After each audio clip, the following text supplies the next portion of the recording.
kebolehan ijtihad ni dengan kita belajar tidak dapat. Kita belajar boleh jadi mufassir, boleh jadi muhaddis, boleh jadi ulama tasawuf, macam-macam lah ulama. Tapi nak jadi mujtahid seperti imam 4 mazhab tak akan dapat. Itu pilihan khusus daripada Allah.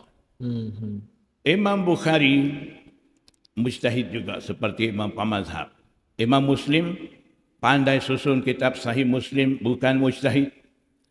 Imam Sunan Arba'ah dan imam sunan-sunan lain susun kitab-kitab hadis, semuanya muhaddis saja, bukan mujtahid. Hafiz Ibn Hajar Al-Asqalani pandai syarah Bukhari, dia pun hafiz hadis saja, ulama hadis saja, bukan mujtahid. Sebab tu dia ikut ijtihad Imam Syafi'i. Imam Nawawi siapa tak kenal, tanya budak belakang pun tahu.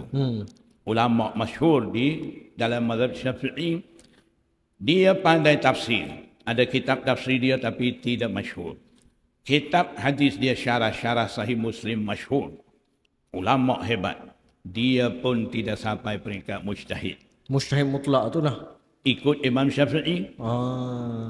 Allama Badruddin Aini syarah Bukhari. Kitab Umdatul Qari tebal begini 16 jilid.